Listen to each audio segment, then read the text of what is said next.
Any adjustments to the agenda? Hearing none, do I have a motion to adopt the agenda? So moved. Second. Discussion, all in favor? Opposed? Motion carries. Approval of minutes of the previous meeting. I have a motion. Motion to approve is submitted. Second. Moved and seconded, discussion. Hearing none, all in favor? Opposed? Motion carries. To section 17.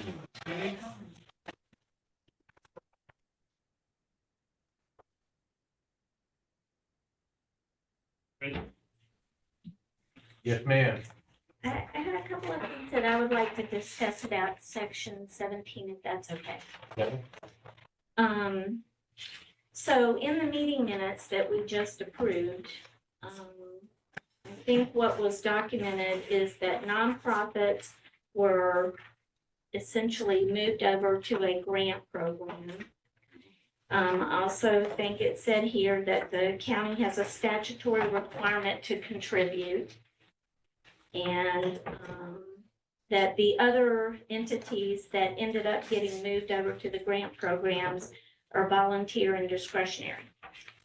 So I did a little bit of nosing around, and I think the first thing that I found is that the county's obligation to fund its cooperative extension association is not explicitly mandated by state statute.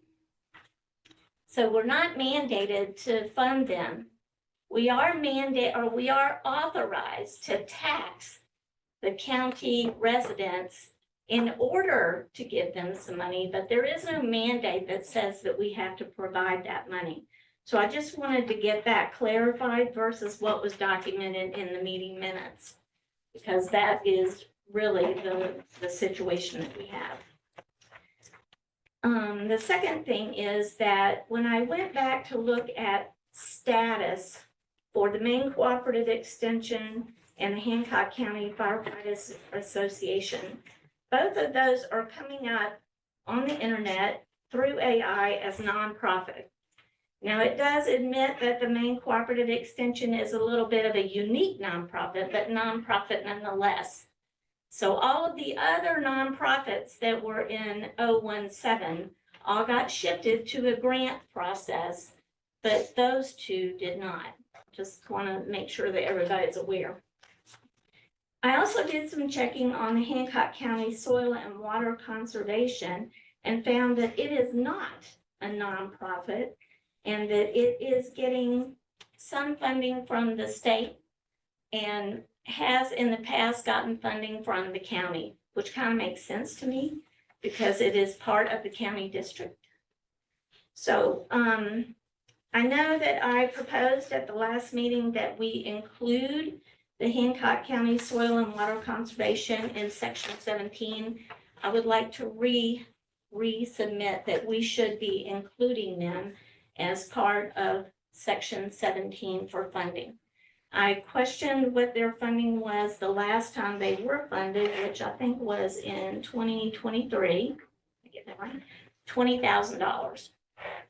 So I don't know how to get that added in, but that's what I would like to do based off of the, quick research that I did between now and that last meeting. Any other comments? Is that within our purview? No. We cannot Say it again? ask if it was within our purview to do that. And Sam said no. Why not? Well, you're reviewing the budget and where things get funded Mhm. is up to the commissioners.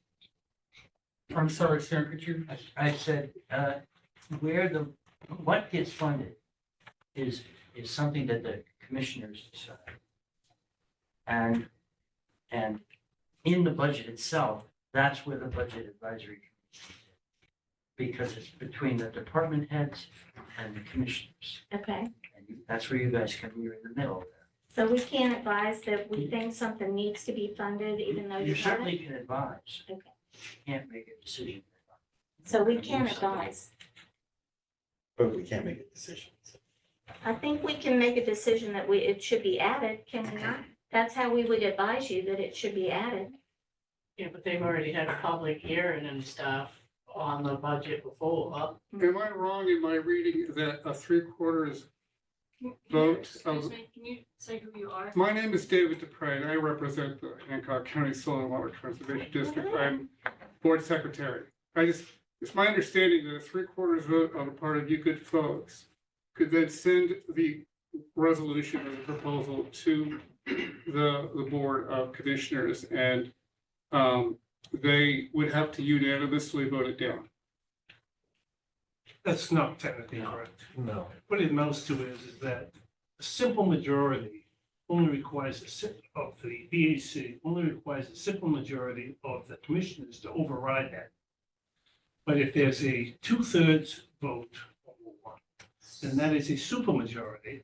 And then in that case, it requires unanimous vote of the commissioners to override their advice. So it's not introduction of new programs, it's just whatever vote you take on any matter. As an advisory committee, I'm gonna still go back to this. I would think that we would be allowed to say, you missed something that should be in there. Is that not the case? I mean, where's that documented? Listen, there is no guidelines for this. I told you before at the first meeting, this is an administrative session.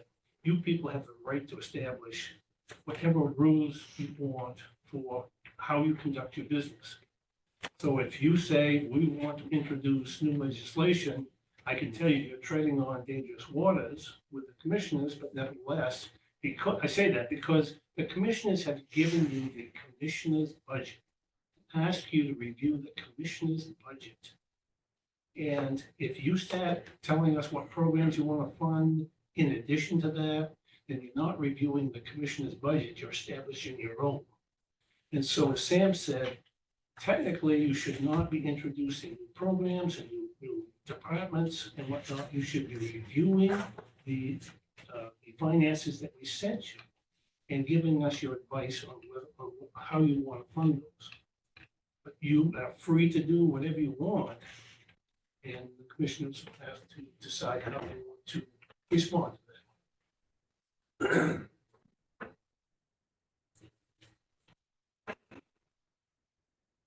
And I'm gonna tell you again, we have established a grant program for these nonprofits. And it comes from a fund from non-taxable monies. And we think that is a better way to fund soil and water and the other entities and whatnot, because we're not telling the taxpayers who they're gonna give their funds, which nonprofits they're gonna give their funds to. The issue is that the Hancock County Soil and Water Conservation is not, it's not a nonprofit. So that's one thing. And then the other thing is the two that are in section 017 are both nonprofits and we're not required by statute to fund them. I'm And not so sure where you got that on the cooperative, because not only is that in statute, but it tells us things like they've got to submit their budget to us so that we can review that budget before we decide and so on. So I'm not sure, and this was decided years ago, that we were given the legislation on that. It could be the legislation has changed, but who's telling you that that's not statutory required? in Maine, county's No, obligation. wait, I'm sorry, you're reading from something, where'd you get that? I got this off of the internet through AI, and it states that Statute 7, Chapter 7 of the Maine Revised Statutes, a county is authorized to levy a tax to support the local extension office. However, they do not have to fund them. That's the way it is. What that does is authorize you to levy taxes to the residents of your county so that you can give money to the extension. But it doesn't say that you have to give them any money. And I at least want it on the record that I am not against the firefighters association and nor am I against the Maine cooperative. The issue is that we're saying one thing and doing another, and I just want to make sure that we're all being very clear about what's happening here. There is no statute that forces us to give money to the Maine cooperative. It is only a statute that says we can levy taxes. It allows us to levy taxes if we want to give them money. You know, I appreciate that information because that's contrary to what we thought we were required to do.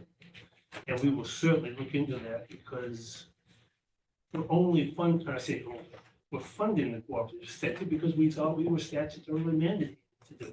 Now, with regards to the Hancock County Finance Association, they used to be in the county budget. But because they weren't county employees because, we didn't, anyways, we took them out. But when you look at what they do, they're a quasi, governmental agency. And the fact that they do training for all the fire departments in Hancock County, they're the only availability of volunteer fire departments to get the people trained. And I think it's important. That's a service that we think we're doing for everybody in Hancock County by supporting the training center. I'm not arguing with that. I think they do a great job. I'm a very big supporter of the Firemen's Association. The trick is that what we're saying is we're taking nonprofits and we're moving it out because we don't want to be giving people's money, their tax money. We don't want to be making decisions about who should get that money. And so all I'm saying is that if we're doing that with all the other nonprofits, why aren't we doing that with the Firefighters Association and the extension? That's my only question. And it's not a small chunk of change. Paul, I think, I hear what you're saying. We need to be careful with the word we. We are not doing that. The commissioners are doing that. Yes. This is a conversation that could have been had during when the commissioners were reviewing their budget months ago. That's the issue I'm having. The purview of this committee is to, as Commissioner Clark has stated, to review their budget.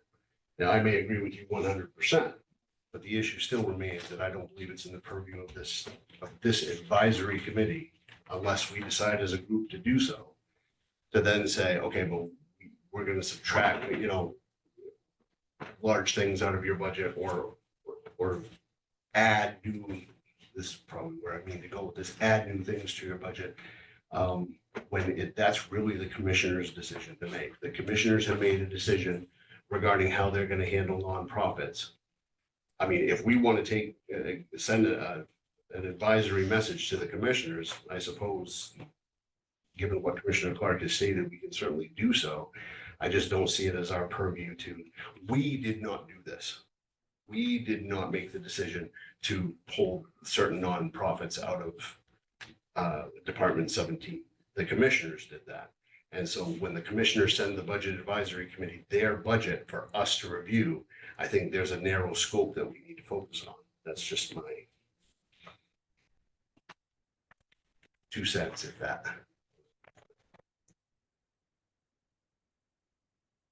any other comments? Hearing none. Item 17. Department heads and the commissioners both have $137,991 for the University of Maine Cooperative Extension and the Hancock County Volunteer Firefighters Association. Do I have a motion? I'll make a motion. So move this, the commissioner's recommendation of 137,991. Second. Then moved and seconded. Any further discussion? Yes, I would like clarification as to whether the county is mandated to fund the extension. I would like that cleared up. I don't want that lingering. It's just one person on this committee. I'm not. That's good, Paul, because the only reason they're here with the County Finance Association is because we thought we were statutorily mandated. Yep. Now, as Carol said, if we aren't, we may push them off into the nonprofits. I think we should maybe increase the grant amount to cover that, but nevertheless, you're absolutely right. We need to know whether or not we're statutory. Yeah, I think we have to be careful of the AI sources too. They're not always reliable for different things. So I agree, we need to find out, but I just wouldn't source from that. I mean, tell me I had a 200,000 gallon water tank, I got 500,000, so. And MMA is totals across the board, verify any of your sources, so. And also too, some counties with their statutes, how they operate are different than other counties too, so. I don't know how that fits in the relationship, but I'm fine with. And folks, I will tell you, this might be our last meeting, but I'm looking at Michael when we say this, we will do that study, we will do that research, and we will let you people know what the results of that is, whether or not we are statutorily required, or as Carol said, we still have the option. Right, Michael? Yeah, and we had done this research in the past, not this year, so I'll see if the law has changed, but we had done it in the past, and that was a requirement at one point in time. Whether or not that's changed in the last couple of years, I don't know, but when I first came on board, it was required, so. Yes, ma'am. You state your name? Hi, I am. I'm with the Humane Cooperative Extension. My name is Sue Baez. I totally agree with what you're saying. There is a Maine Extension Act from 1914, and I don't believe that it's changed that I'm aware of. But if you're gonna do any checking, that's what you'd wanna check into research. It's the, If you have that information before you leave, maybe you could give that to Michael, so I he can save us having this, look for that. Very good, thank you. most definitely. Yep. Trying to look at it. I'm really bad. Any other discussion? All in favor? We're just Opposed?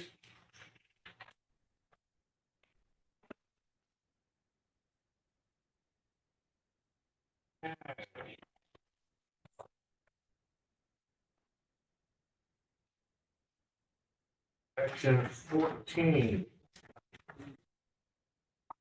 IT.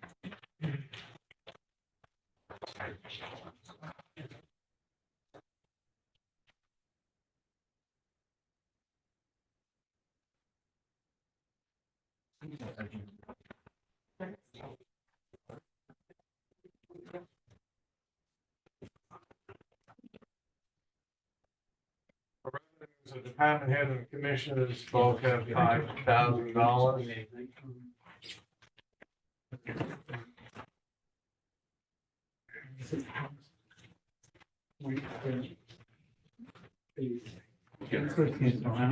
I tried to anticipate any questions you had, so I'll get some.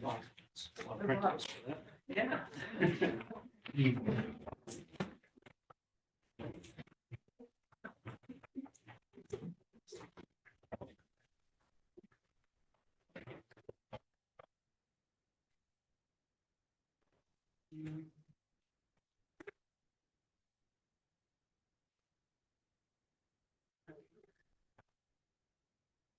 Fred, I just want to clarify something, especially knowing that this is important to Carol. Chuck, we haven't had IT for 5 years, have we? 6 years ago or so. Well, 6 years, holy cow, time flies. Yeah. So that 5-year actual is an accurate figure? 5-year actual is an accurate figure in the budget. I would say as accurate as it can be, keeping in mind that you had ARPA funds and a lot of investments, and other purchases and stuff made, so. Yeah. It's gonna be hard to statistically kind of carry that. I'm into my 6 year, so it's just that. Going on 6. Slept before. Yeah, me too. The IT department was funded prior to Chuck starting and for a couple of years while I was here with the Commissioner's Technology Fund. And then eventually morphed into its own department budget similar to HR. Yeah, and little by little it's grown and things have been Exactly. pulled from other departments into my department. Sure, the DA's fund has been folded into it. Part of the sheriff's fund has been folded into it. So it's those couple of years in our budget, is that in these figures, Monica? It's a very compound figure. Well, I think as Michael said, it's, the numbers might be skewed severely because we used a lot of ARPA funding. You mean the actual? Yeah, the skew is really what the actual could have been, and not ARPA funding.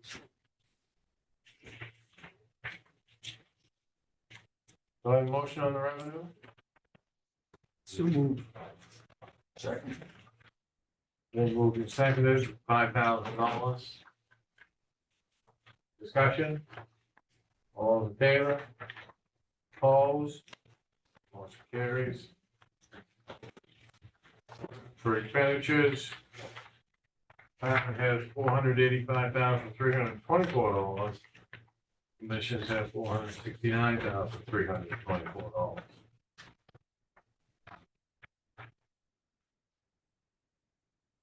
Yes, and that amount, I agree with the 469, because I actually made suggestions late in the game to lower some of the things, and I agree with 469, that the commissioners. In particular, cell phones. Cell phones is a big issue.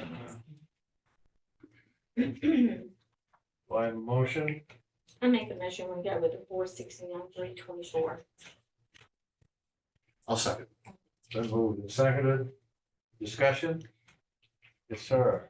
On account, under utilities, 15,100. Your recommendation is 32,500. Yeah. Telephone, Yeah, and we put it down to 20,000. The reason we did that is because in this past year, we installed a brand new phone system and we signed new contracts, and Monica and I reviewed the contracts, and there's, that's the savings that we're getting for the new contracts for our new phone system. And that just, I have some other questions too, but on the utilities, on the internet, you've got it at 60,000. What is that? Yeah, and I have it right there on that second page. And that is, in fact, that's dark fiber. What it is, we have an emergency operations center going in Hancock. And think of dark fiber as a long internet cable where you're connecting two devices together.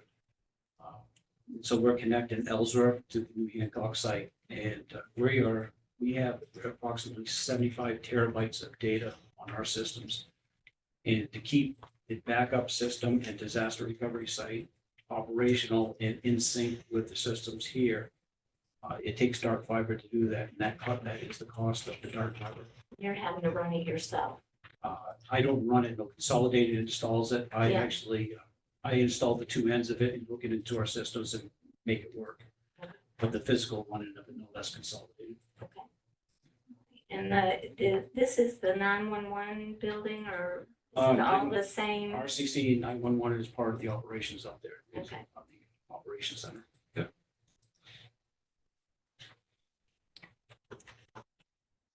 So I feel like we talked about this last year, but it was funded through ARPA, like a significant amount of ARPA money went into this Hancock Center, is that correct? Yeah, commissioners can talk about the site a little bit more and what funds were put into that site. I mean, Sorry, Nina, I didn't quite hear you. I was just trying to recall, I feel like last year or the year before we talked about it, and it was being funded by a large chunk of the ARPA. the Hancock site. EOC, yeah. Yeah, we bought the property. 46% of the building cost of that new building is ARPA funds. 40% is grant funds, and other county funds make up the rest of it. And are the ARPA funds gone? They're not available anymore? You had Because to why would we commit- you use had- some of that to pay for You had this to commit dark fiber? those. You have to commit ARPA funds by December 31st of 24. You have to spend it by December 31st of 26. Okay. So those are all gone, they're not available.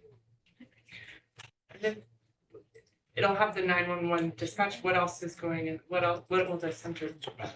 backup, so Backup. dispatch, no 911. Okay, so what's the purpose? But think of it as a traumatic situation happened, like a hurricane's coming. Yeah. All our entities, RCC, the Emergency Management Association, and they go out, the firemen all get together in this building, and they continue to operate on an emergency basis in this building. That's really what's driving up the cost of this. This is a building that will stand a hurricane or, a serious event, a winter storm or whatever. And they will be in that building continuing to run operations, not only county operations, but all the operations around the county, your firemen and your 911. What else, Bob? Well, 911 actually won't be out. I don't mean but, that. I mean but yeah, no, communications. well, the EOC will have Like I said, for a storm, there'll be representatives from power companies, representatives from telephone companies, representatives from Red Cross, for basically disaster response in one space. Without, right now, Andy's got a little office downstairs. It's all phone calls. This way representatives would come into the COC to address situations like a main line going down to the hospital. They can direct immediately, the person or Central Maine, whoever it happens to be, to that area to prioritize recovery for essential life-saving operations, things like that. Dennis? The Emergency Operations Center, one of its largest functions is to provide space for county operations to continue. Continuity of operations, as Bob was saying, now for decades. Our location was the upper floor at the city hall, which is no longer available for anything. So we have none. And when developing this idea, we thought it would be great if we could make a building that would house not just county operations, but a vast array of community and law enforcement and emergency personnel in one place that they could rely on. Carol?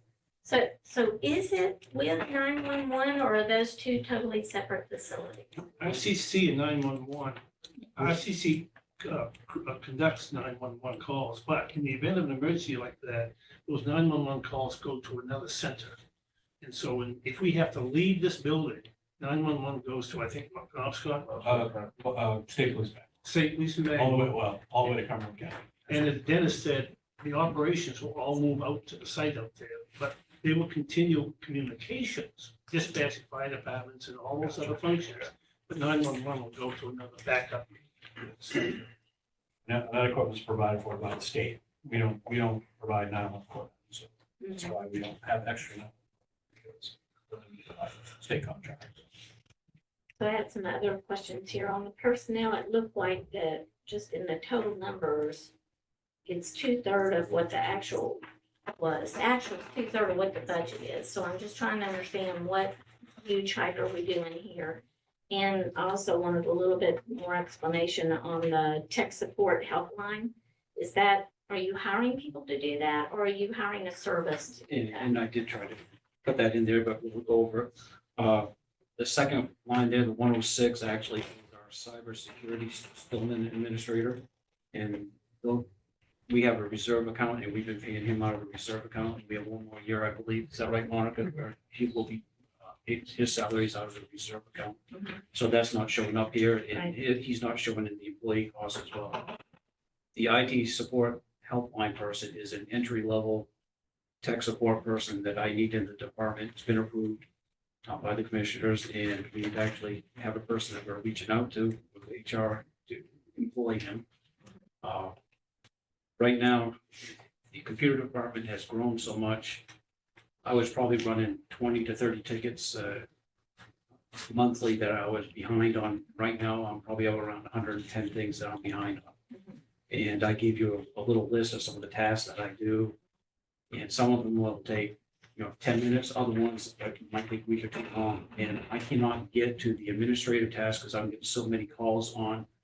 My password doesn't work. My PC, I can't sign on, the little stuff. And I need a entry-level helpline person who can do that stuff so I can focus on the more important stuff that takes weeks long to fix and get going. So these are a combination of physical and online type things that are happening. Oh, Not- definitely. Okay. Yeah. Because most people are going to a service as opposed to hiring people, individually at their individual companies. They're hiring services that provide that type of tech support. I'm just curious why you're not going in that direction.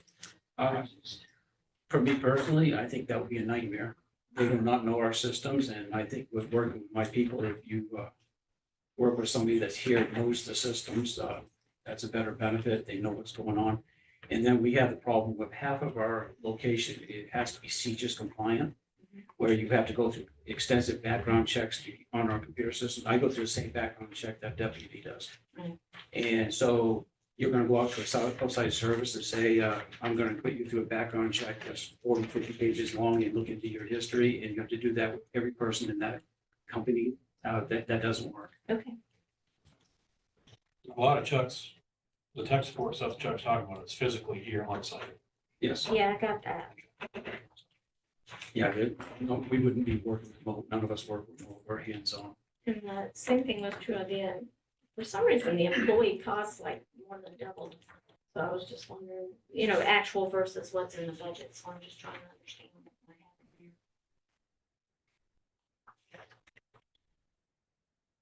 Any other discussion? Action. Yes, sir. Computer software, Yes. Microsoft no longer allows an out-and-out purchase, they bundle a monthly fee. They have gone to cloud-based. We actually have Office in 2019, and we have email system with Microsoft. And all their email now has gone to, they call it Azure on the cloud. 2019 actually expired last month, and so now it's subscription-based and it's on the cloud. And so it's a substantial amount of money. And like I said, if you see that third page that I sent out, I break down all the computer software costs. You see Microsoft itself is $35,000 a year for email and all Office for approximately 110 computers. So Carol, to answer your question. Okay. Yeah. We're adding a position, therefore, we really are paying twice as many people out of this. So that's why the employee costs are doubling. I appreciate you answering Yep, that, thank you. And we expect to add one more position to the budget, right, next year? Yes, correct. Next year, there will be the security person. That's The one that's showing 0. one that's showing 0 because we have enough in reserve to cover it right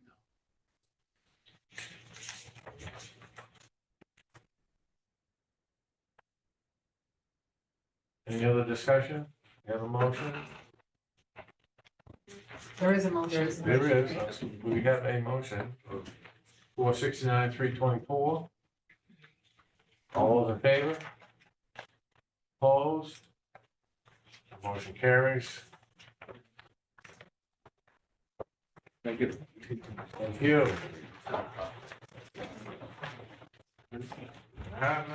Seven. Six, Fred. Six, oh. Go on. I'm sorry. He's right. Six, yeah. You can touch it. Listen to- I'm just saying. No issue. And then the senior year guys. Is it really my turn? Okay. No, you're good.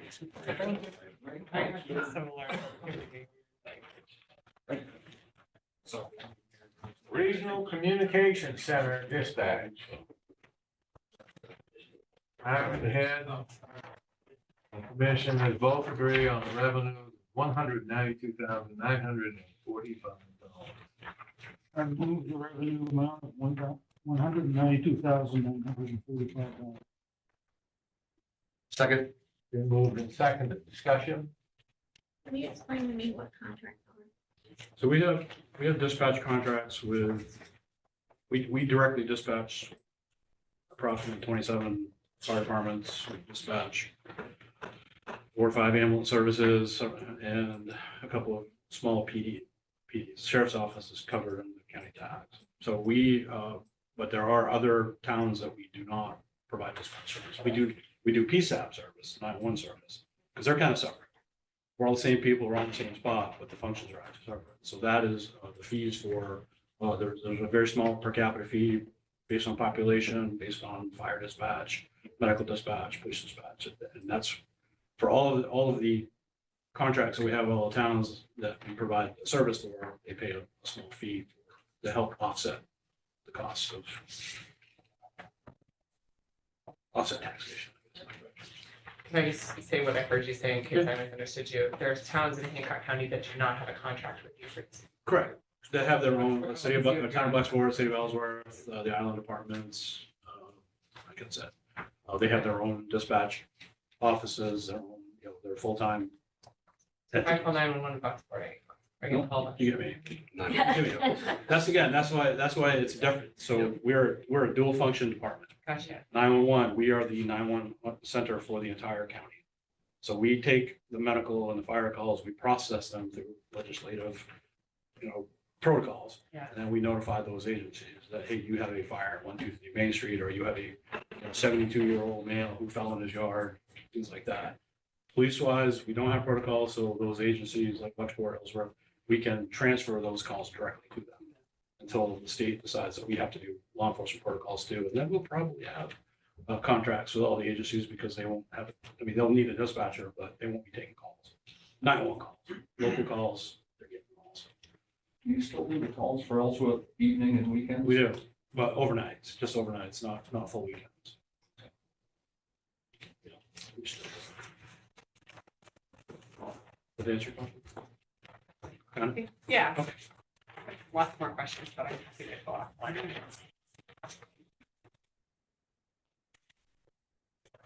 Any other discussion? All in favor of the motion, 192,945. Opposed? Motion carries.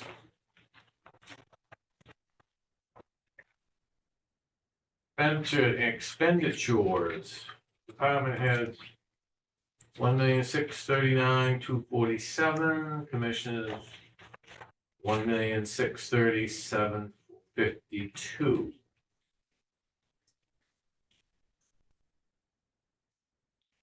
Explanation from either the commissioners or the department head on the differential.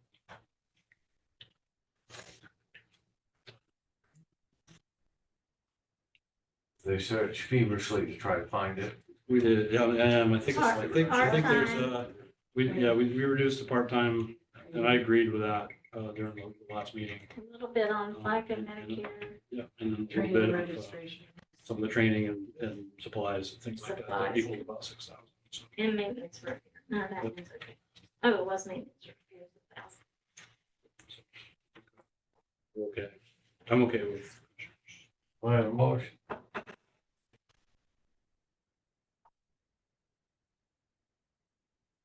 I move we accept the commissioner's recommendation for $1,630,752. I'll second. Then moved and seconded, discussion. Go ahead. So personnel services, I'm just looking, I always look at actuals, not budgeted, right? So the actuals so far this year, it's a pretty significant increase there. I'm just trying to understand what's going on with that.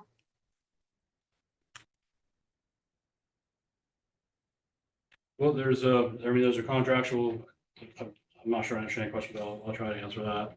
So the employees of the RCC are union employees. So there's between merit increases, because they, every couple of years they get a promotion versus the annual COLA increase through the contract raises that up to a certain amount each year.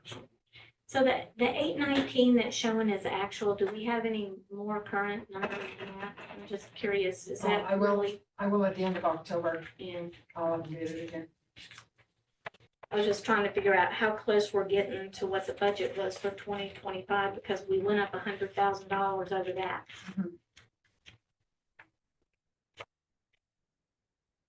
So I guess that's the question. Again, the question is that if you look at the actual for 2024 that was spent, it came in under budget.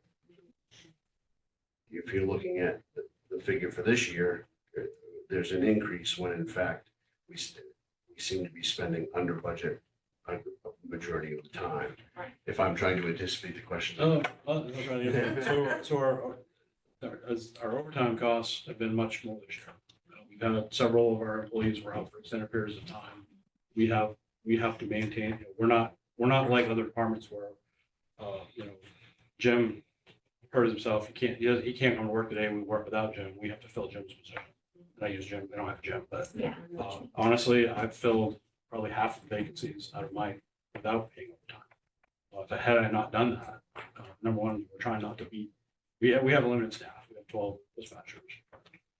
And anytime we have vacancy, we have to fill that spot. The call volume is too high, it's a public safety issue for not filling shifts. So we had, again, we had several that, we had one, it was an injury that was out for several months, several surgeries, illnesses, things like that. Vacations, that's overtime. You have to fill the shifts. That's why it's higher, because we've had much more need for overtime this year than we had in past years. But your actual number isn't. That's the trick. So I recognize that we're not at the end of the year, and so that's gonna go up, but I mean, still in 2024, you had a budget of $1 million, but you only spent $975. Those were actual numbers. And then it got bumped up in 2025 to 1.2 million, and you're at 819 actual right now. So what I'm seeing is you're not even gonna make your budget number for this year with all the overtime that you've been having to pay. And yet we're asking for $100,000 more. That's where I'm Yep, no, I understand that. That's really a number that I don't calculate. So I can't answer that. I guess I can't answer that question for you. That's calculated. Isn't it staffing, Bob? There's a lot of If you have a vacancy that you're making up for, overtime goes up, but the actual wages out goes down. Well, the wages actually don't go down because that person's still paid. The overtime's in here, right? What's that? I said the wages shouldn't go down because the overtime. Oh, no, costs no, are you're in still here. paying that person Vacancy sick to time staff, you know. or vacation. Yeah. The budget is for a fully staffed. Yeah. Program. Actuals don't reflect a fully staffed. I guess I can't answer that question. I don't have an answer for Are you fully staffed? it. Not anymore. I wasn't until Friday. Well, I mean, I have been up to this point. okay, so you did Yeah. have a full staff I did. all the Yep. way up till Friday, which these numbers I did. actually Yeah, I are. did. Well, actually, no, let me take it back. At the beginning of the year, I did not. For 6 months a year, I did. Thank you, Dennis. Sure. Thanks for being there for me. And is there anyone coming, whatever the position opened up last Friday? Is there anyone in line to fill that? No, we're looking at applications right now. I didn't have anybody in the wings to step in, so. Not everybody can do that either. Well, it was also a very short notice that I'm getting done. So we didn't have a lot of lead time, and we're still taking applications right now. So also on the expenses line, you're asking for $5,500, which doesn't sound like much, but you only spent 541. So what is that? Which one is that? That is employee expenses 07100, 07600 totaled up. Yep, so that actually, I believe we brought that down a little different. this time. The commissioners did. They Yep, got it. And I'm okay with that. That is to provide our folks training opportunities, continued education. When we hire a new person, we're gonna have to spend money for travel and meals, some training we have to pay for, some's paid for by the state. We asked for that because you never know. We had a year where we had 4 people quit in 1 year, and we had to train over a period of time. So that's there so that we're not trying to find money to train people and going vacant because we don't have any money to pay for trainings. And, There's also other trainings that they can go to Portland to a 2-day seminar or. Well, not all the training for a new hire is done in-house anyway. Oh, absolutely not. There's 4 weeks of formal training elsewhere that we had paid for. So just lucky it's not $40,000 or $50,000 for a deputy or a lot of that training. The actual classes are paid for by the state. Some of them are not. So that's why we asked for that. Given the fact that the actual in 24 is what, $64,000 less than budgeted. And that this year, you aren't even gonna come close to your 25 budget. Which a number of the commission has put forward of 1,320,000. If 60 to 70,000 were cut from that, that's still gonna give you plenty of cushion for 26. correct? You gotta keep in mind a couple different things. One, that's only through September, so there's still another whole quarter there to be Right. paid. But then also, they have a contractual increase that will go into effect as of January first as well, which is, you're on your second year right now? Yeah, just in the second year. So they'll have their third year increase as well, which was a significant increase in terms of what was negotiated. That So was if you actually go back, October 1st. It's actually yeah, October October, yeah. 5th, So if you go back like beyond 2 years, again, those numbers are moot at this point because it doesn't apply. The agreements were different than that. And we had to do that for a variety of reasons. I mean, just guesstimating, are you saying that those increases are gonna equal $200 or $300,000? I mean, who can say, but yes, I mean, that is spread out over regular salaries and overtime. that is possible. So given those are about $200,000 or $300,000 is 4 people. Right, I understand that. Yep. But he's only down one. I'm just saying, I'm just stating a fact. Yep, Yeah. yeah, But I mean, had I paid 6 months worth of exactly. that other person, you know, which is working today, I had quite a period of time where we were short for a good portion of the year, or first part of the year, we were short a dispatcher. So that was half a year's salary on one individual. But is that, Can I just add? will that be an ongoing? Couldn't that be expected in this kind of job that you're never gonna have a year of full No, employment? we never do. Yeah. But we have. So I can't anticipate only filling so many positions if that's where you're going. I can't No, bank on. it's not where I'm going, it just, I think that's a pretty generous padding. And I don't mean padding, I'm not talking a budget padding, of cushion. Is what I'm looking for. So can I quickly kind of hopefully answer your question? But the spreadsheet that we use basically takes what his complement of staff is at a snapshot point in time. And it bases on whatever the rates would be, where the employees are with scale and everything else. So what you see there for a budgetary number is 100% accurate at that point in time when the budget's prepared. That's an actual, assuming everybody did stay and worked and Fully nothing staffed. changed, that would be fully staffed. I will also say in terms of Bob, he has put a number of shifts that he's filled in that would have been overtime otherwise.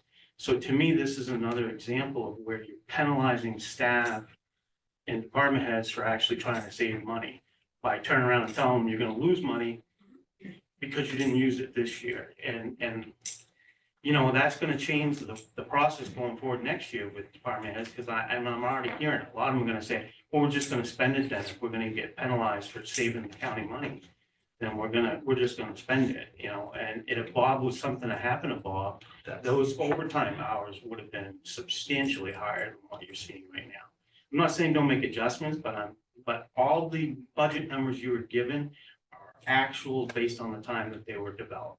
We can show you who's getting paid, we can show you what their rates are and all that. So what's there for an actual is an actual number. If you had full staff, what would appear? So Well, there's I'm a definitely no I'm pattern. a little reluctant when you use the term full staff, because you may not have, you're supposed to have 3 a shift, and you're down 1, but you're still filling the 3rd position, aren't you? Yeah, it's either an So- overtime or with me. You're Yeah. still, Yeah. you're still full staff, but a third of the staff is in overtime. Portion. Yeah. Yeah. So, Because of the union contract. because, And in theory, so when you, when But I you also- say you're. But I also have the opportunity, sorry to interrupt you, we also have the opportunity, if I hire a new person, this new person might be a dispatcher who has 10 years of experience. I have the option to start him at 10 years, with up to 10 years experience in county payroll, if that makes sense, on a level of that. So, yeah, hopefully I'll get somebody with a year or 2 of experience. Well, I may get somebody with no experience, and 2 of my last hires were people with no experience, because we had nobody with experience that applied. So, you know, at any given time, that salary or the hourly wage of whoever is working could vary by $7 or $8 an hour. It may not make up that whole difference of what we see here, but I mean, that's the reality of our job is that, you know, we have a lot of burnout. We've got some people that have stuck around forever that Harley David. Harley David, Fitch, and some of those that, you know, nothing phases them, so. So, yeah, so what I would expect is if you were literally fully staffed, meaning all of your positions were filled, your overtime would be next to zero, Absolutely not. well, close to zero. No, not really. No, it's always high. Based on how your staffing model's built, right? So we have, No, this is what I do. Yep. Yep, at my other job, this is what I do is staffing models, and, there's a danger in building a staffing model based solely on historicals, and then it's really hard to build a staffing model based on forecasts. And I think, and plus then it goes into what you build into the model, and I think it's obvious here that what's been built into the model is that the staffing model is, here's how many employees it takes to basically run the operation. And then you've literally budgeted for overtime to cover on time off, any leaves, and you hope to be able to forecast that as accurately as possible, because doing it that way is cheaper than instead of your 12 FTE, 12 employees. In order to do it the other way and never have to use overtime, it might take you 17 or 18 people. Right. yeah, absolutely. Yeah. So I love that. Yeah. But, you know, But right, we just, 17 or that 6 people is an additional easily $300,000 in the budget before you've trained them. That's just to get them to come to more knowledge. Yeah. Kathleen? I think sometimes that, people, don't always understand or realize that, trying to fill these positions, the graveyard shifts, the overnights, if there's storms, they're doing back to back. And I mean, I've been on this BAC for a long, long time, and Fred has too. And I mean, when they were doing it before, I mean, we had other people. And Bob has done an extremely good job, and I mean, he is so committed, and he has saved the county a lot of money. I mean, his work on the radio towers and everything else, all days, all nights, and the rest of the other staff. And, as we go forward, it's going to get harder and harder to find qualified people to be able to do it, because guess what? While we're all snug in our beds at night, these guys, I listen to Scanner because I don't sleep anymore, or whatever it is. I know it's, you know that, Fred, and it worked. And I mean, it's a struggle to get this, and communications is everything. honestly, the hardest part of finding employees is passing a background check. That they can meet main EMS requirements. They haven't had any convictions. An OUI conviction can 20 years ago can prevent somebody from getting EMS license. We're required to have EMS license. We're required, CJIS compliance for law enforcement, because we have access to everything. So it's hard to find those people. We also have to check their relatives and their associates. If somebody has a relative who has drug history, we can't hire them because they're a compromised because they're a compromised employee. They could be compromised.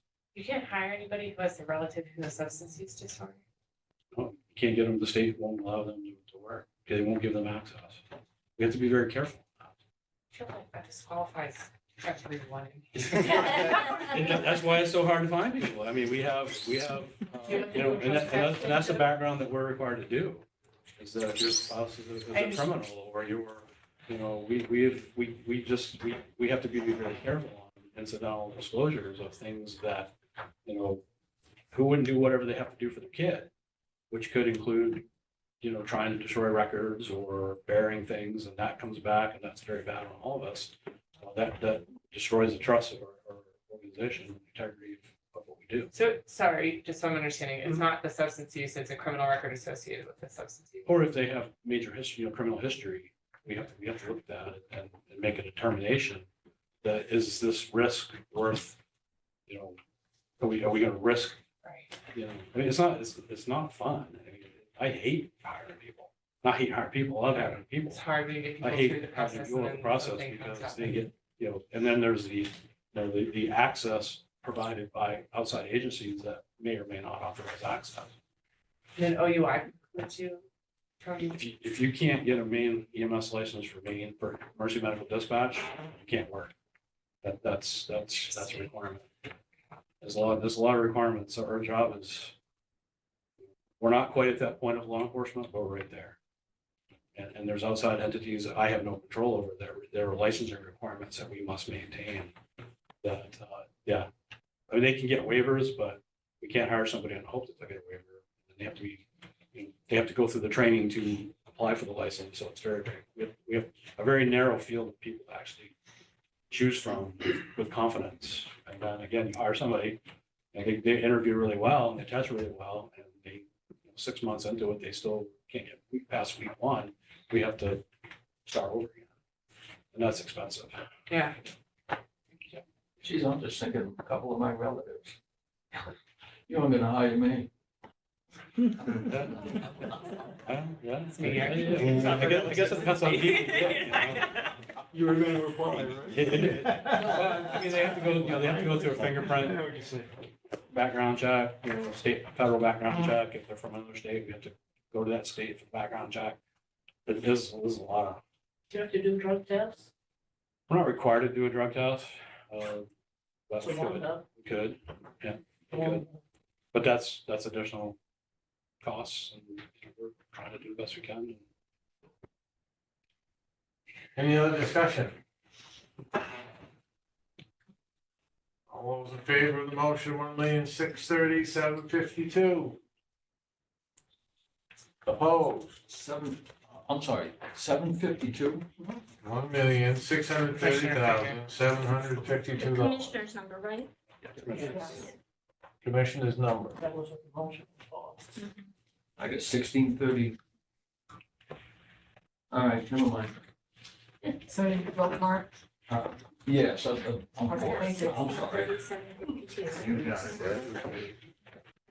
it. Thank you, sir. Thank you. Thank you, Bobby. Well, go see if the new one, no, system's still working. Hey. Number 6, young fella. Oh, God. Fred, how are you? He's one of our favorites. He's one of our favorites.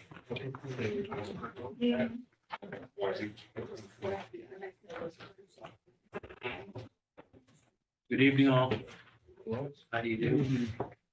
My name is Dennis Walls. I'm the Facilities Director for Hancock County. And things are moving a million miles an hour for us. For revenues, commissioners and the department head agree on 55,000. Do I have a motion? So moved. Second, Moved and seconded. Discussion? I just wanted to know, is the actual lower because these are timed payments and we haven't received them? Right. Is that what it is? That's right. Any other discussion? All in favor? Opposed? Motion carries. With a word to revenue, the courts are moving out in a few years and Don't remind us. we've met with the state and have asked them, of course, we haven't had a significant increase in the rent in many years. So we've asked them for it's a pretty significant bump for the last 3 years. And I don't see how they'll refuse it. So we'll see that go up next year and the year after, hopefully. Get all we can while we can. Maybe Dean will put a good deal in. I'll do that for you, just for you, Kathleen. I appreciate that. For expenditures, department head is $896,256, and the commissioner's recommendation is $904,356. What was that? Is it the step increases that are making that difference? It's the payroll. My initial request was for only a 7% increase, and the commission made an across-the-board proposal for 7.5%. And so that was calculated into the final number. Are your employees union or non? No, they're non-union, Okay. unrepresented, and on their own pay scale. We were Teamsters for a number of years, but due to lack of participation, the a union voluntarily novated that contract on our license. Do I have a motion? Let's move. Give me a number. Commissioner. What are we supposed to do on the seventh? Commissioner. They're non-union. Are you moving commissioners amount? Yeah, it was, Okay. otherwise not supposed to because Yes, it's still, no, I just want to make sure. either the 5 or the 6 or the 7 or. We would all go on again. I'll second the commissioners. Moved and seconded. Discussion? Yes. What does EOC stand for? Just want Emergency Operations Center, that's the new facility out in Hancock. okay, so you're budgeting to have somebody there, is that, or have somebody We are, available? we're gonna have to a do half that? position, as a matter of fact. Okay. What we've decided is that at the current commitment, when the building is built, we'll reassess, but we're ways away from that. So the idea is that we bring on a new IT person. IT takes EMA space, EMA moves out to the log cabin.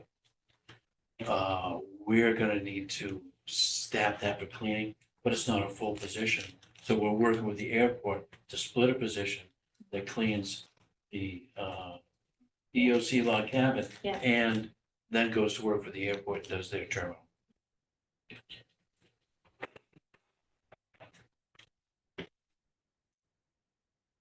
Any other discussion? Hearing none, all in favor? Opposed?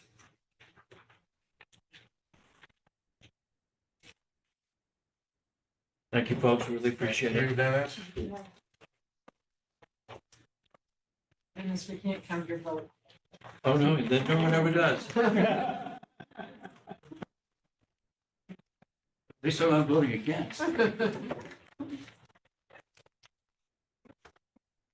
So where are we?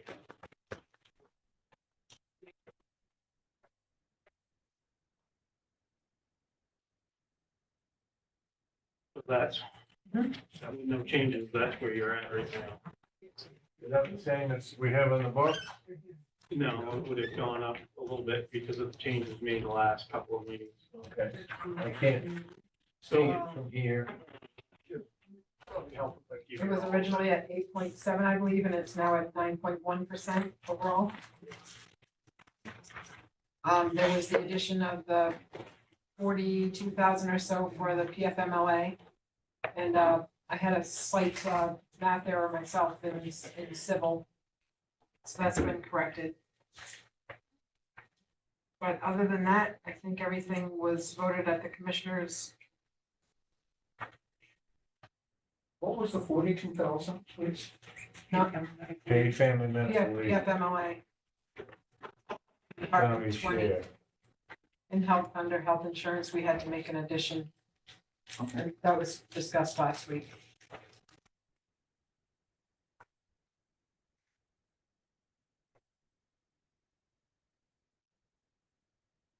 Are we still under the LD one? Well, it depends on who you talk to, this is part of my trouble.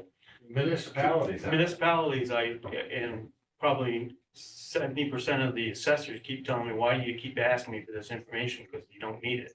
But under the statute that the county's governed by, it's still in effect. So technically, the LD one is there. We're the only one in the whole state that's required of all the levels of government to have it. But if you look at, based on the computations right now, technically what you're proposing is a couple $100,000 over. And that's only as good as the data that I was able to obtain, obviously, for the growth, property growth increase, because there's probably 16, 17 towns that never responded one way or the other. So, but if you're going to approve the overall numbers, then obviously you're gonna probably have to vote again this year to override it or to exceed it. I mean, basically what last year's was to move to exceed the county assessment limit for extraordinary circumstances for the 2026 Hancock County budget. And in statute, obviously, there's a number of things listed there, including, and I'm not gonna pick on the legislative. You can.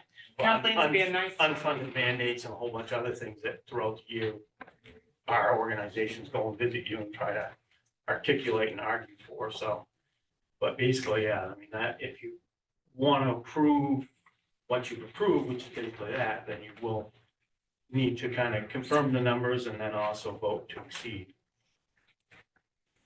Otherwise, you're gonna have to come up with $200,000, give or take. Well, we don't have to. We've already both made our votes. So you're basically affirming what you've already done. In other So words, that right there is simply saying that's what we're over. this is where you're at, yeah. I guess I would entertain a motion to exceed the LD one. Unless someone, I'll entertain a motion to exceed the LD one. I have a question. This. Did Yeah, we if skip you wanna- over 9? Pass it to whoever makes the motion. Yeah, Registry of Deeds, no. On the agenda. On the agenda, number 9. comments or suggestions? Right. No?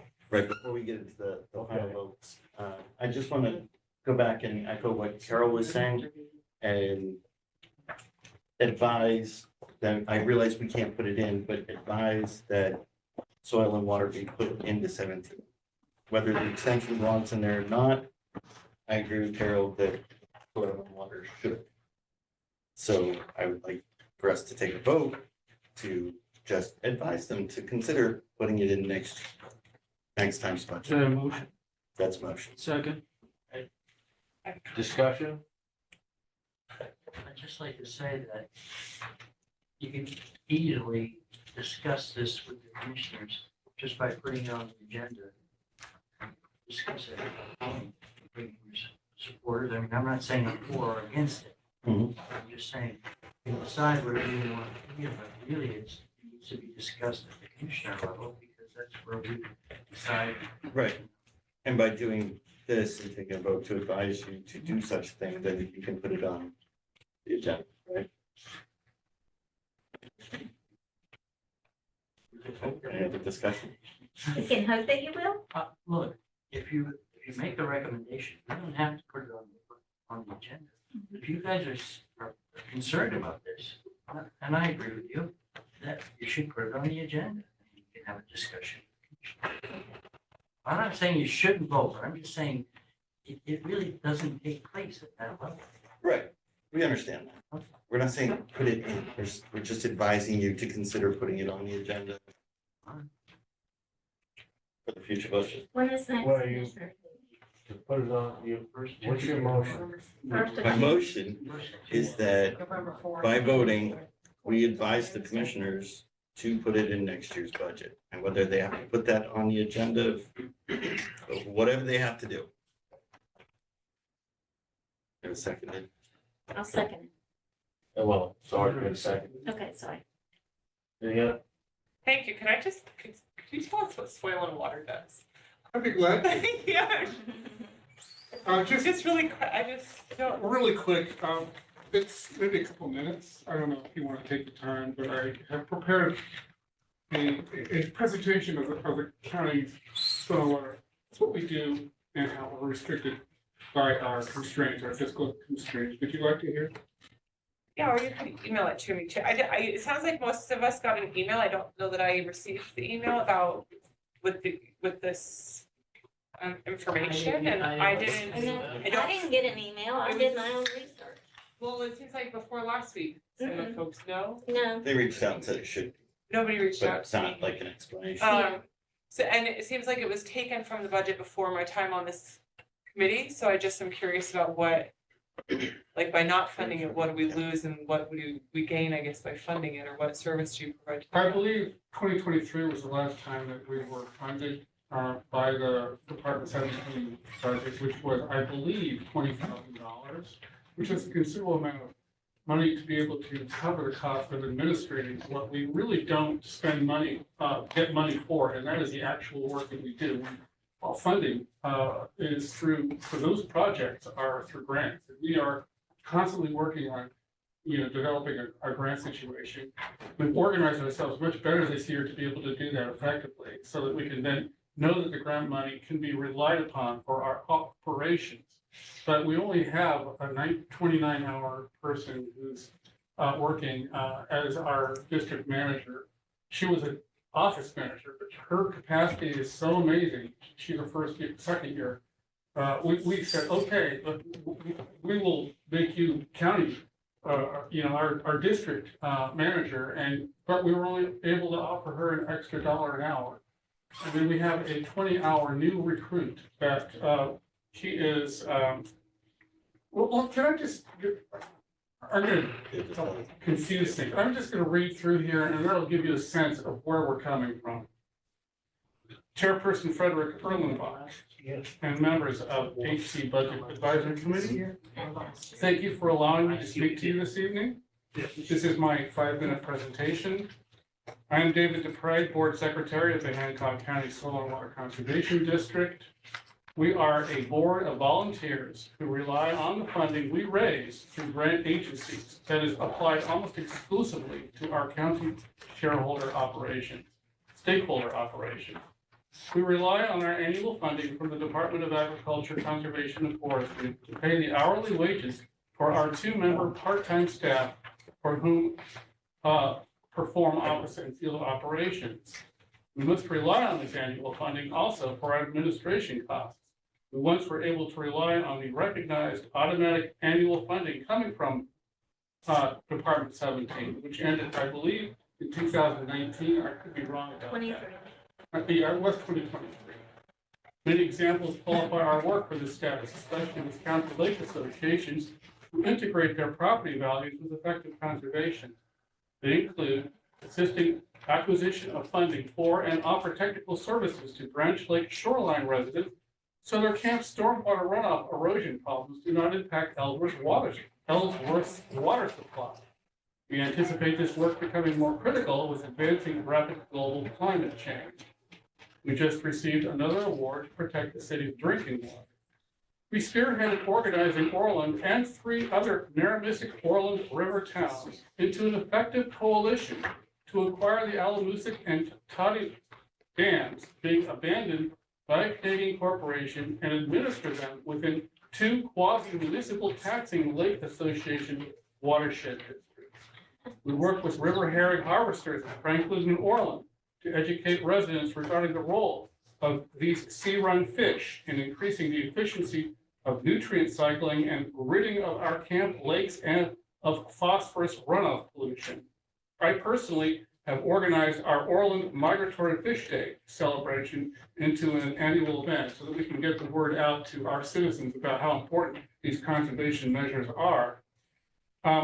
George's Pond Association knows this regarding its quote, and it comes from their website.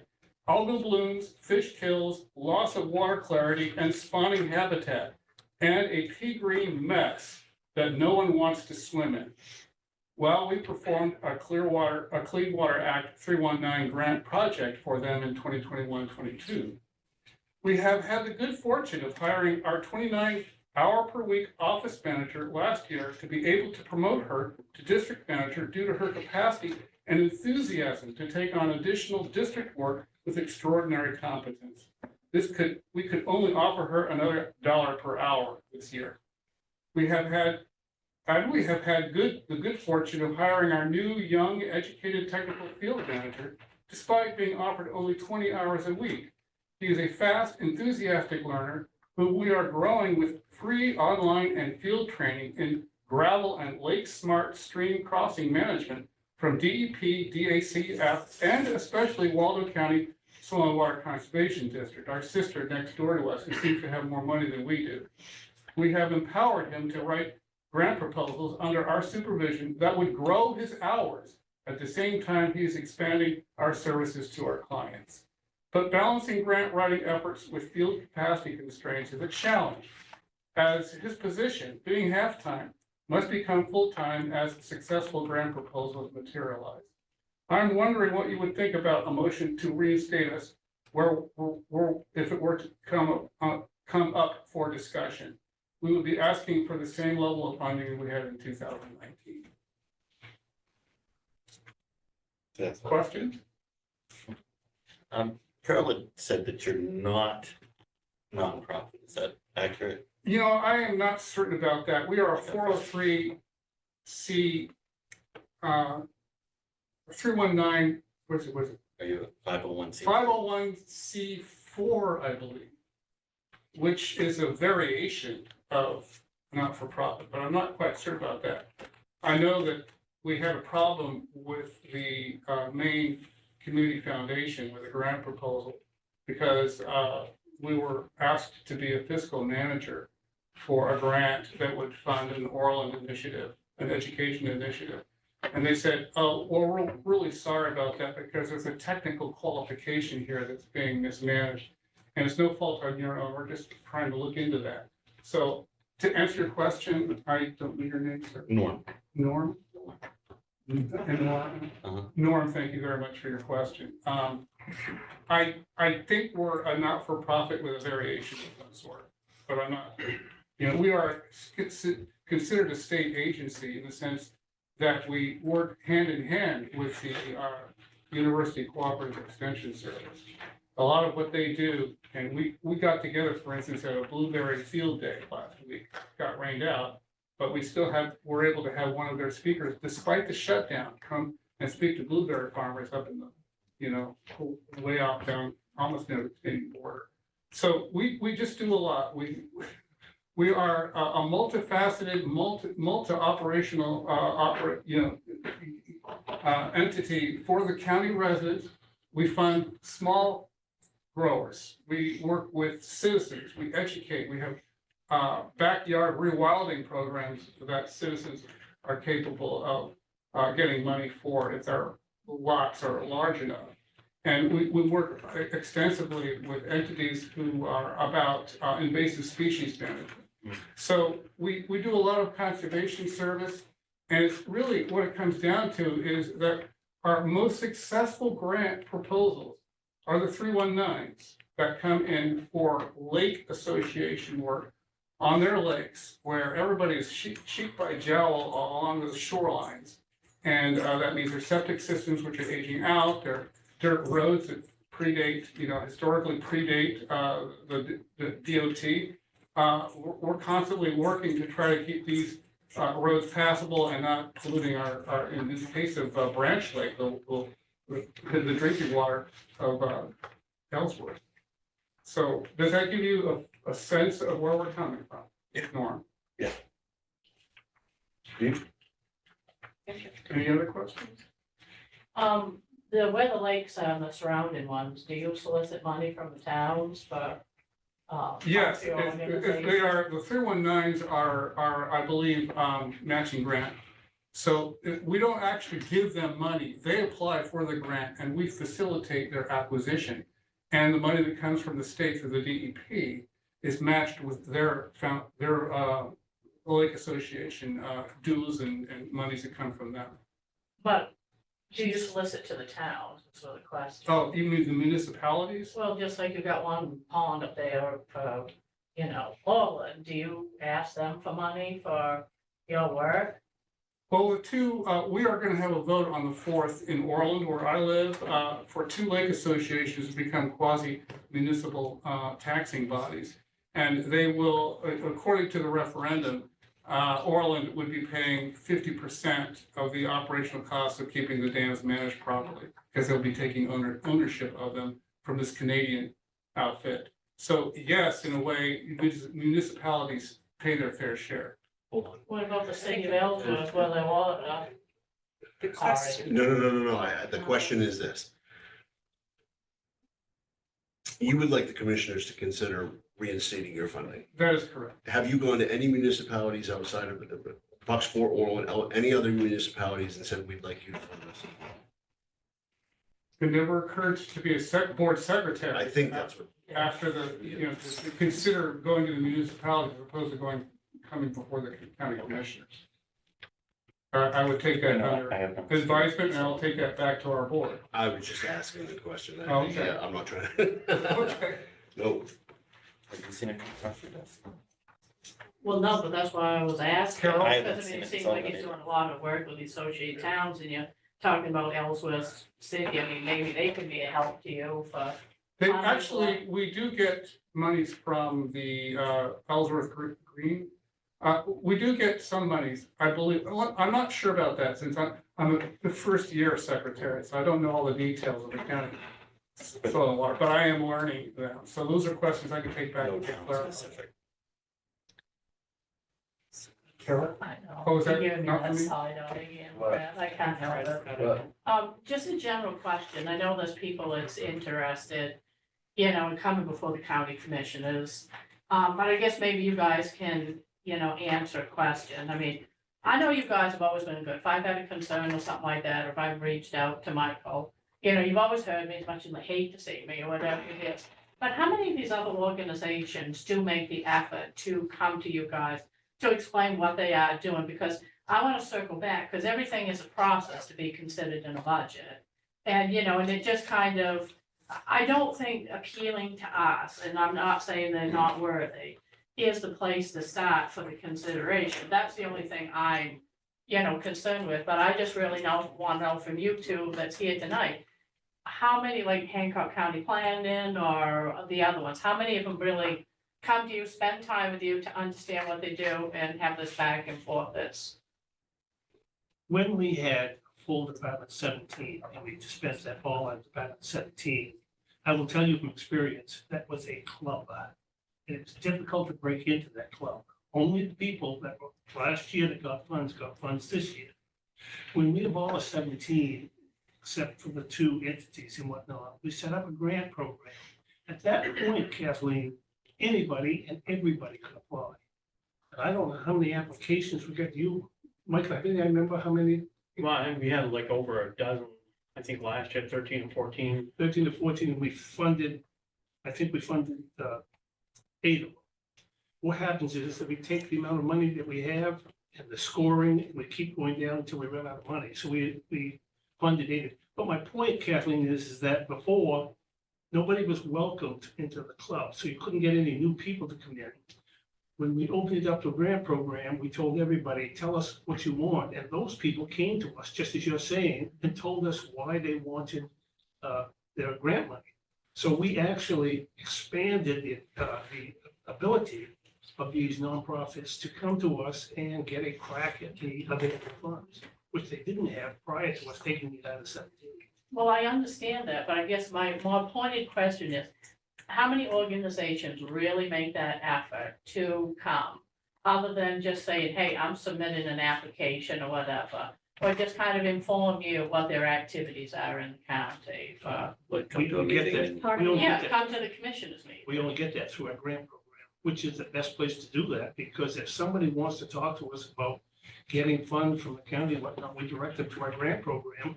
And they compile all the information, they come to us, they make a presentation, they get evaluated through our criteria, which is the best way for them to tell us what they want, and what they're doing.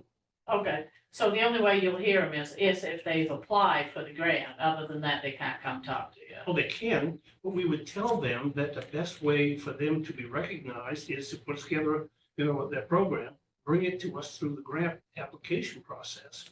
That way they get real serious consideration, because other than that, it's just lip service, you know what I'm saying? Yeah, no, fair enough. Just So, wanted to clarify. Kathleen, if I can just add to that, I mean, we have a couple, like the Workforce Development Board will come in and give us quarterly updates.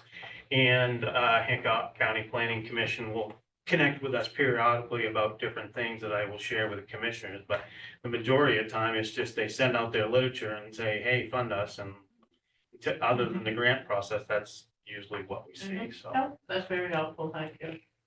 Paul? I appreciate what's been said tonight, and this is what I'm about to say isn't a reflection on any group that's been discussed, but I would like to, if we consider what is before us right now in terms of advocating at even a very small level for the commissioners to do this, we're gonna be swimming in these next year.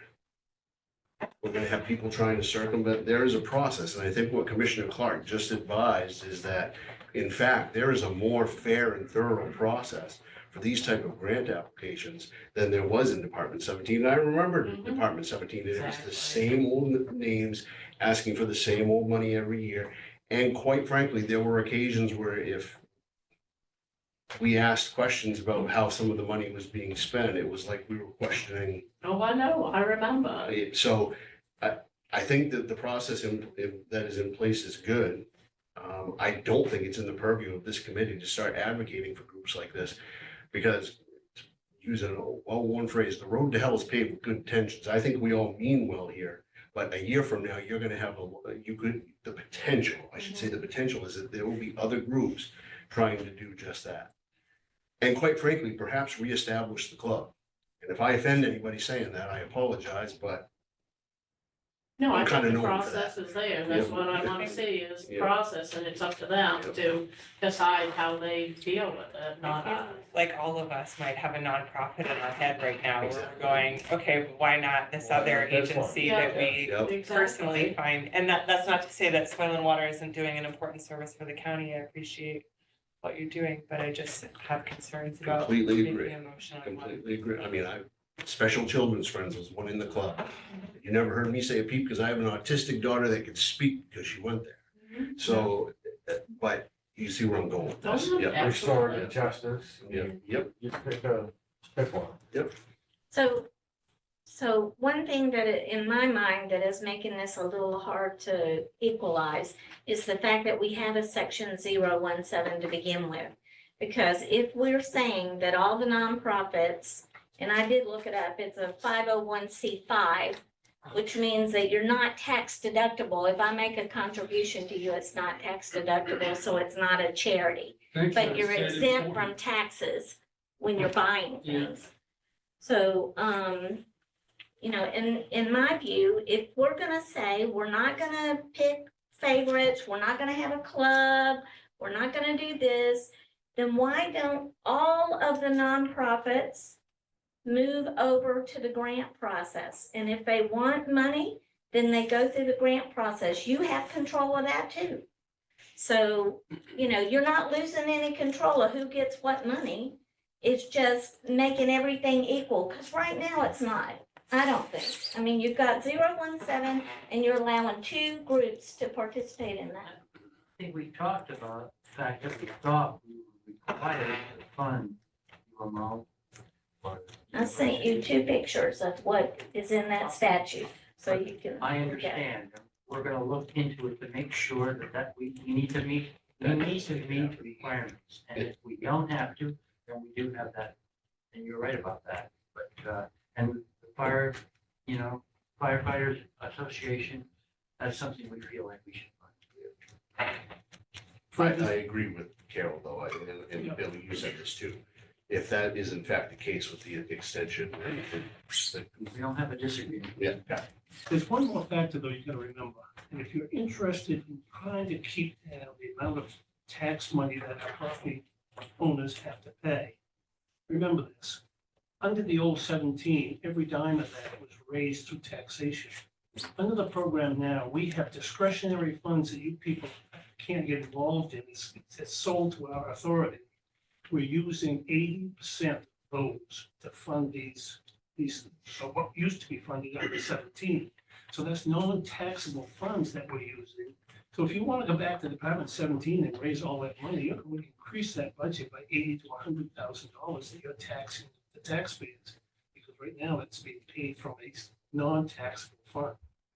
Where did the money come from? Well, right now, we're taking it from community benefits account with our wind power. We have community benefit account, we have community benefits that pay through, we have TIF and community benefits and whatnot, and we're paying this from the community benefits. Now, that's not tax money, that's through an agreement that we have with them, part of the TIF agreement to fund community benefits. And so we're using the community benefit money to fund these nonprofits. As Sam said, and I said before, the only reason we have these other 2 is that we firmly believe that we need to support our firefighters, because that benefits every town in Hancock County.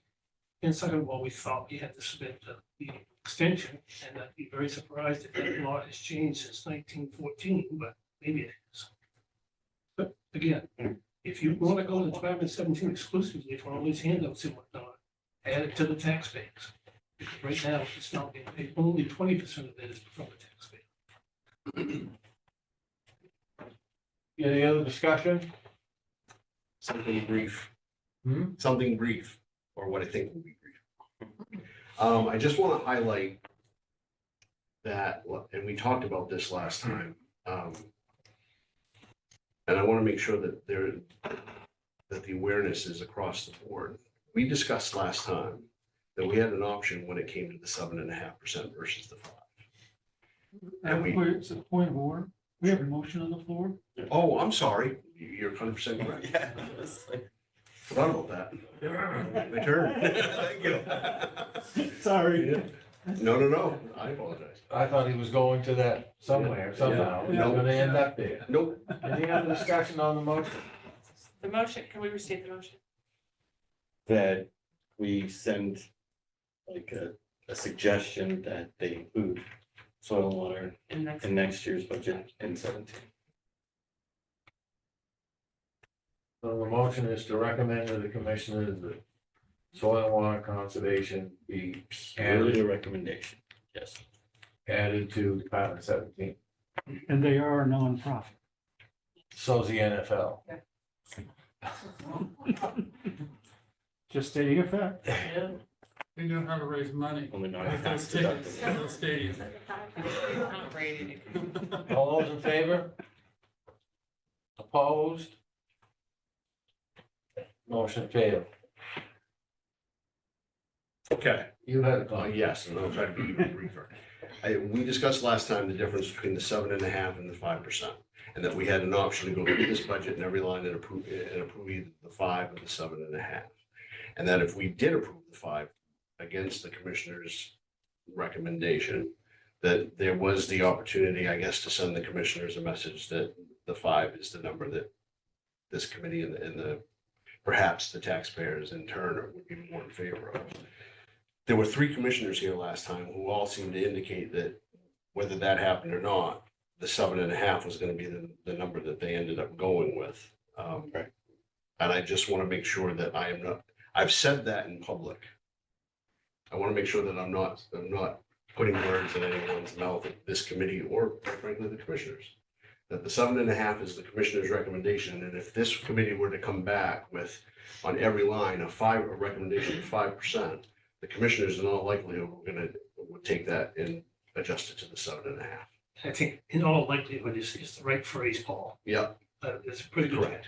Yeah. And let me tell you that the reason we picked 7.5 is because we were getting requests for 9, 10, 15% increases. And what we said to these people is, we're not going to honor your request, we're not going to recognize that. And we're going to study this, but we can't give you a raise in 26, which is what they're looking for.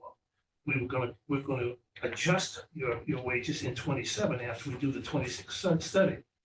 So in an effort to appease them, we said, we'll give you a 7.5%, these are non-union people, 7.5% in lieu of that 9, 10, 15% increase that you were going to ask for. So that's the reason for the 7.5.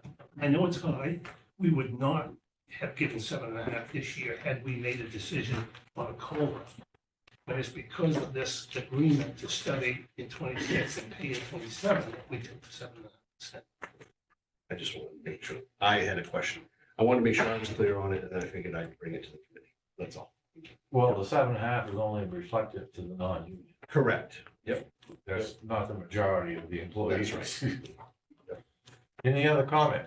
I'd just like to say, I think the 7.5% is gonna be the least of our concerns in another year unless the Congress takes care of this insurance issue.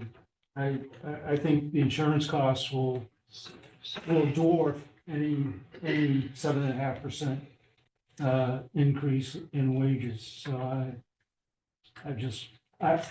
I'm not looking forward to next year if that doesn't get resolved, because I think unfortunately the commissioners are gonna have to really be making some hard decisions that they're gonna be asking us to opine on.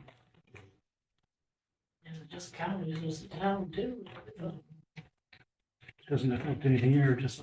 For a point of order here, you're not going to be taking official final votes on each. No. You're gonna vote on to reaffirm the votes you've already taken? Is that what you're doing?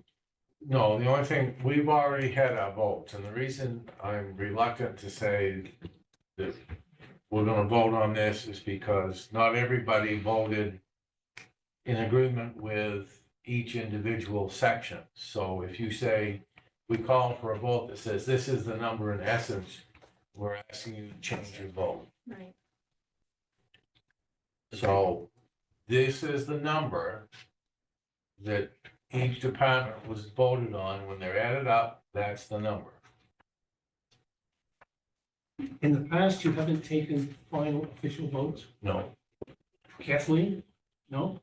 Well, in some of these votes here, we've been split more than we've No, had. but what I mean is, before. you took a tentative vote or whatnot during your first sessions, and then the last meeting, you took the official vote. So that's, didn't that used to happen that way, Kathleen? No, I agree with Fred. I think we voted last year to exceed the. Last year was the the cap. jail cap. We voted to exceed the jail cap, and we voted to exceed the county assessment. We didn't vote on those, on the final numbers, because the final numbers are the final numbers.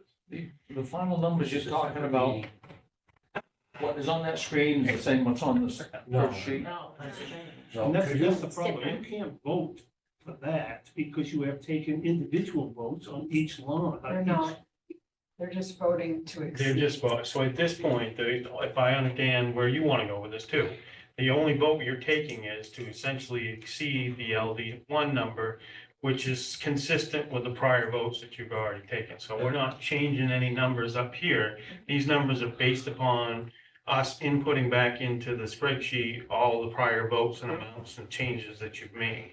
So now you just have to decide to basically, to be consistent with your prior votes, to go ahead and exceed the LD, because it essentially, your prior votes did that, so. Right. What is on that screen? Can you get the thing? No. And print out No, a I hard can't copy now. of it? I don't know if you have it on or not, but Cause I'd be damned if I could see that if I had to. I I can see see some some, of but I don't know if it helped you. 9.1% increase. 1.1, 9.1. Do I need I to like print 1.1 a hell of a lot Yeah, better. if you would. Good luck with it. And I mean, not that this helps your decision one way or the other, but I did go back even as recent as this morning and check some of the other counties, which is in Hancock County, but just so you know, that 10% plus that's what most other counties are doing right now too, for a number of factors. And nobody wants to hear that, nobody wants to see it. And last But- year was. Last year we were higher than that, it was like 14 something, wasn't it? And even when we started out, that was close when you started, I think, that was close to 20 something. Yeah. 29 or 23, 28, yeah. something like that, yeah. 14 to 15. And then you, basically between you and the commissioners, they cut that in half almost. But it, to me, between what people are gonna have to pay for insurance, and you're right, the cost of medical insurance is eating into everybody's budget. Oh, that's so much. Yeah. And the real estate, property taxes. Geez, a 9.1 increase, that, to me anyway, that's asking a lot of the taxpayer. That's asking a hell of a lot. Well, I can tell you folks though, if 9.1 offends you, it's going to be worse than that when we finalize the budget. Because just as of yesterday, there was action taken and whatnot that's going to increase this budget by anywhere from $80,000 to $100,000. What is? Action that was taken at the commissioners meeting yesterday is going to increase this thing somewhere, with $80,000 to $100,000. What was that action?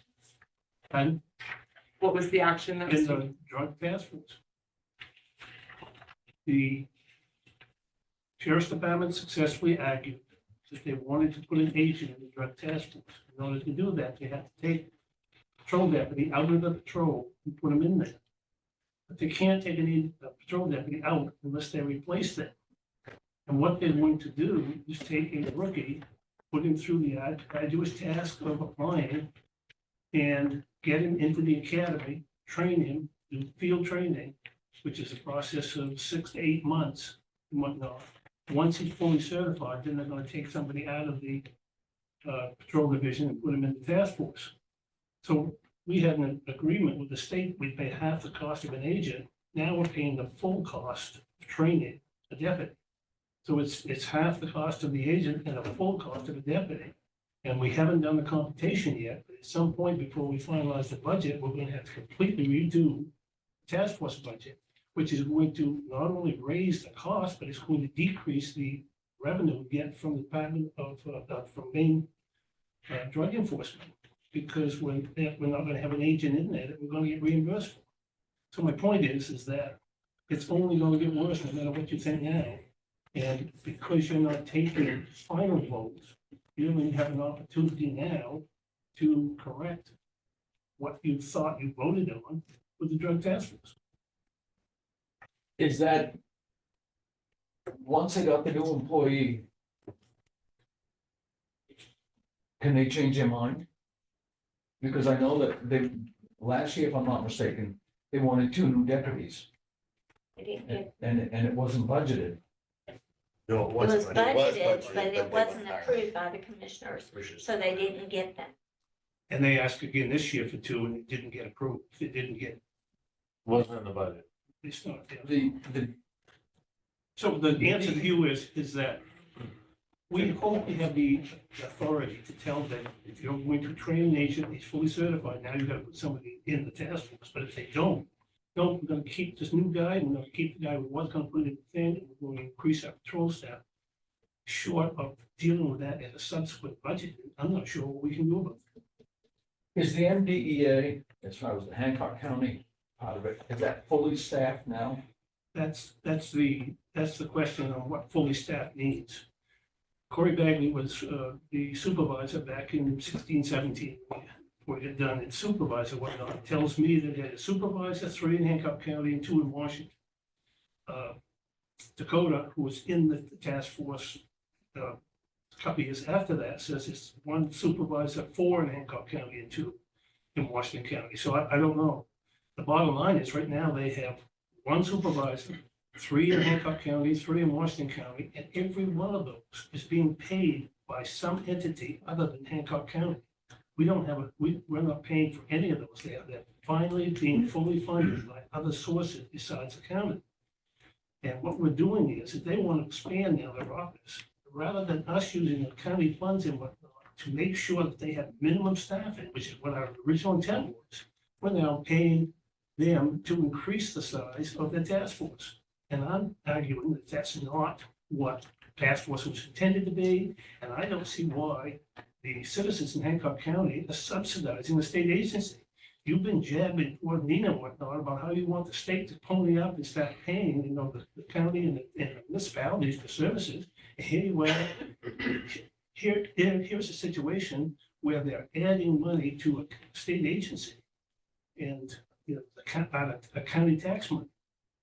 I'm arguing that that's improper, you shouldn't have that. If they want to put an officer in the NDA, in the task force, they should try to find somebody they don't have to train. That's difficult to find. A retiree maybe that wants to come down and work in the task force or something like that. But they're only doing this because they want to be represented. The task force isn't pleading with more help and are desperate for more agents. This is being done because the sheriff's department wants to be represented. Be in there with the other big boys. So a new employee, other than wages and benefits, also comes with the cost of training, a new vehicle, uniforms. Well, this would be far more than 100,000 for a vehicle, and I'm sure their argument is that once the officer leaves, it goes to the task force, it gets a task force vehicle, they'll give the new deputy his vehicle. Whether that happens or not, we don't know. But even if you leave the vehicle out, it's around 120,000. Is that out? It would be 120,000 potentially without a vehicle for a new employee in the sheriff's department, all trained, outfitted. Well, We haven't computed that, Paul. Okay. I'm not saying it's 100,000, Okay. because you're talking about supplies, you're talking about starting, you know, Well, the academy's what, 35 grand, ain't now? no. The reimbursement, the legislature enacted a law through the academy, whatnot, that penalizes departments who steal from another department. So what happens is if you got a guy who just trained and you want to hire him, which we did yesterday, we paid $48,371 for this kid, and he just graduated last May. Now, the fee schedule is upside down, because had this guy been 5 years, we'd have paid $9,500. But it's meant to deter departments from stealing from other departments. I don't disagree with that, but the actual cost of training somebody is the guy's wages and the application process and the actual training. And I can't tell you what that is. It's far less than the 48 they're charging us. But it's $100,000 one way or the other, and it's the loss of revenue of the state that is presently in the budget. There's 136,000 in there for revenue for MDA, and you're not gonna get much more than 25,000 from the, under this situation. So it's a significant swing in less revenue and more expense in that's. So all of this expense is above and beyond this 9.1%? Yes, it is. It has not been computed, so we can't tell you how much more, but I mean, I don't know, what's 100,000 do to the budget every 100,000? Well, yeah, I don't know figures. I can. No, anyway, So, And we can't. 100,000 would be 1%. and that was approved? This request from the sheriff's office is approved by the commission. majority of them. Under the current budget. Under the 2025 budget.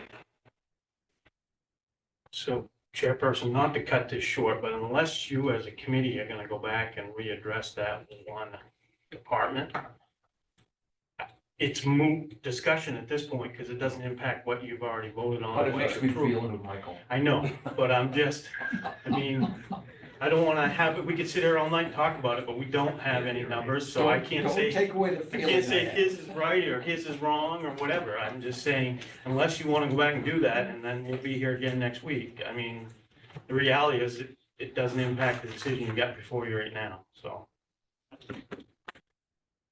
Unless you want to go back. I bet you're fond of the party. I am not. My wife would tell you that.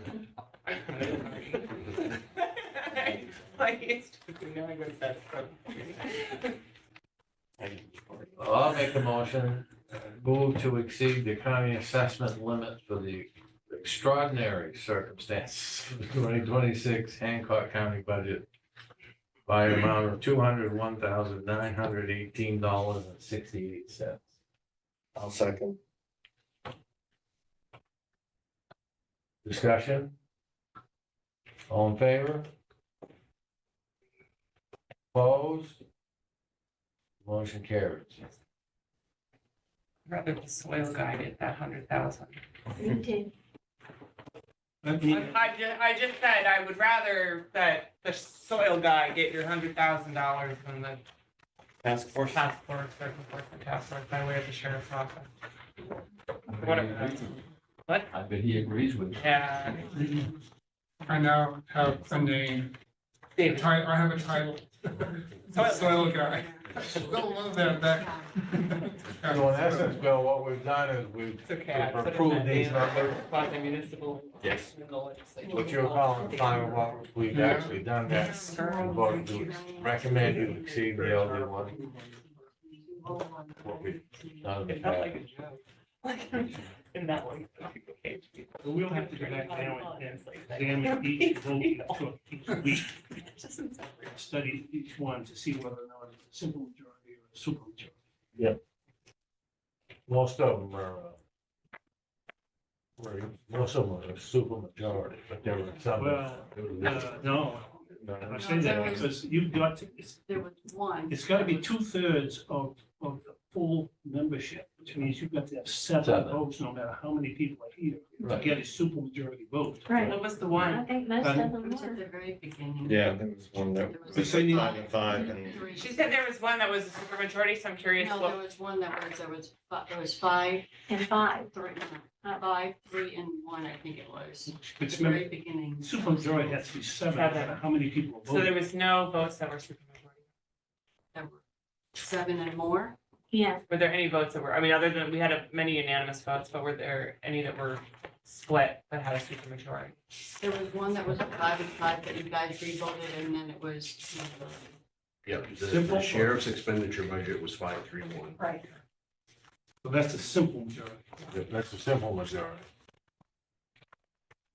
The rest on that agenda were, I believe that's it. I think that's the only one. Everything else everything was, else was supermajority. was 7 and Yes. above. Sheriff's Department was the only one that was simple. Well, your budget, Hmm? your vote right now is 6 to 2. So you don't even have, because it's a moot issue for this kind of a motion, Right. but this would not have been a supermajority vote tonight. Then voted on it. So it's up to you. Up to us what? It's a simple majority, so it's up to you. You can do whatever you want, 2 votes. Well, we can do whatever we want, no matter how simple Well, yeah, or super, but it's just, simple majority. it's a lot more collaboration. Yeah. Make a motion to adjourn. A second. All in favor? Thank you, ladies and gentlemen. Meeting Yeah, next week before or we're everybody not? leaves, there's pizza over there, so please take some with you or Oh, eat you it. got it. I thought everybody knew before they came in, but I I've been thought you staring were just at all it. being polite because you didn't want to eat on We just camera. like told people.